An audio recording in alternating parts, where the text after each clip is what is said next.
Hi மக்களே வணக்கம். இது வெட்னஸ்டேவோட மார்னிங் ரொட்டீன் தான். இன்றைக்கி கொஞ்சம் டே வந்து இயர்லியராக ஸ்டார்ட் ஆகிடுச்சு. பாப்பாவுக்கு இன்றைக்கி ஸ்கூலில் அசம்பிளி இருந்ததுனால அவள் சீக்கிரமாக கிளம்புனோன்னு எல்லாரையுமே ரஷ்அப் பண்ணி எழுப்பி விட்டுட்டா. ஆனால் அவள் வந்து 6 மணிக்கு தான் எழுந்திரிச்சா. நம்ம வேலை கிச்சனில் காத்துட்ருக்கு இல்லைங்களா.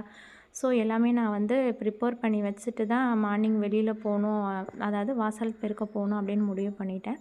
ஸோ சிம்பிளாக என்ன பண்ணேன்னு பார்த்தீங்கன்னா, கருணக்கிழங்கு போட்டு காரக்குழம்பு, முட்டை அவியல், கோஸ் பொரியல், தயிர் வச்சாச்சு. அது அப்புறம் பார்த்திங்கன்னா தோசை, வெங்காய சட்னி இவ்வளோ தான் இன்றைக்கான மெனு. அதை நான் உங்களுக்கு பிகினிங்லேயே சொல்லிடுறேன். அதுக்காக வீடியோ ஸ்கிப் பண்ணாமல் பாருங்கள், நான் சொல்லிட்டேன்னு போயிடாதீங்க. இன்றைக்கி பார்த்திங்கன்னா பாப்பா வந்து சீக்கிரம் கிளம்பணுன்னு அவங்க அண்ணனை போட்டு பாடாப்படுத்திட்டா. அவன் வந்து இன்றைக்காவது நான் கொஞ்சம் தூங்குறம்மா, ரிவிஷன் எக்ஸாம்லாம் முடிஞ்சிருச்சுன்னு சொல்லி தூங்கினான். இவ போயிடே அண்ணா எந்திரிடா, அண்ணா பையனை எந்திரிடா, இன்னுமா பல் விளக்குற, இன்னுமா குளிக்கிறேன்னு அவளை டார்ச்சர் பண்ணி, என்னம்மா இவளே போய் ஸ்கூல் ஓப்பன் பண்ணுற மாதிரி 6:30க்கெலாம் கத்திகிட்டு இருக்கா அப்படின்னு சொல்லி திட்டிகிட்டே இருந்துச்சான். இந்த மாதிரி உங்கள் வீட்டில் எந்த பசங்க டார்ச்சர் பண்ணி கிளம்புவாங்க அப்படின்னு சொல்லுங்கள். என் பொண்ணுக்கு ஏதாவது ஒரு விஷயம் மிஸ்ஸு சொல்லிட்டாங்கன்னா, அடடா இல்லை நான் அதை செஞ்சே ஆகணும் அப்படின்னு நிற்பா. ஆனால் வீட்டில் நாம் என்ன சொன்னாலும் அதை வரம்மா, இதோ இப்போ செய்கிறம்மா அப்படின்ற அளவை.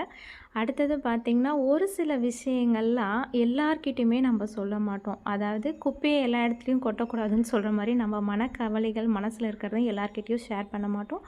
ஒரு சில பர்டிகுலர் ஃப்ரெண்ட்ஸ் கிட்ட தான் நம்ம ஷேர் பண்ணுவோம். அந்த மாதிரி ஒரு ஃப்ரெண்ட்ஸ் உங்ககிட்ட இருக்காங்க அப்படின்னா அது யார் என்னன்றதை எனக்கு கமெண்டில் சொல்லுங்கள். அது ஸ்கூல் ஃப்ரெண்ட்ஸாக இருக்கலாம், காலேஜ் ஃப்ரெண்ட்ஸாக இருக்கலாம், இப்போ இருக்கிற நியர்பை நெய்பர்ஸாக கூட இருக்கலாம். அவங்கக்கிட்ட ஒரு சில விஷயங்கள், அதாவது நம்மளுக்கு நம்பிக்கையான ஃப்ரெண்ட்ஸை டீப்பாக வந்து கலந்து பேசுகிற ஒரு ஃப்ரெண்டாக இருக்கப்போ அவங்க என்ன சஜஷன் நம்ம லைஃப்பில் சொன்னாலும் அது அப்படி தான் நம்ம எடுத்துக்கணும் அப்படிங்கிற ஒரு அசைக்க முடியாத ஒரு நம்பிக்கை வச்ச நபராக இருக்கலாம்.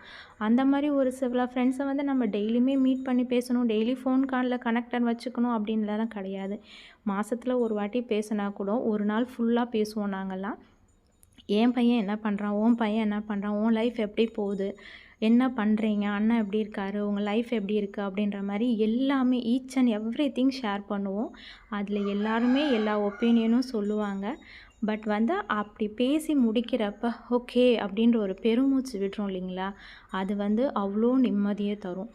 அந்த மாதிரி யார்கிட்ட நீங்கள் ரொம்ப நேரம் பேசுவீங்கன்னு சொல்லுங்கள். இந்த டே பார்த்திங்கன்னா எவ்வளோ குளிர் ஆனாலும் நாங்கள் வந்து நம்ம வேலையெல்லாம் முடிச்சாச்சு. சப்ஸ்கிரைப் பண்ணாமல் பார்க்குறீங்கன்னா சப்ஸ்கிரைப் பண்ணிவிடுங்க.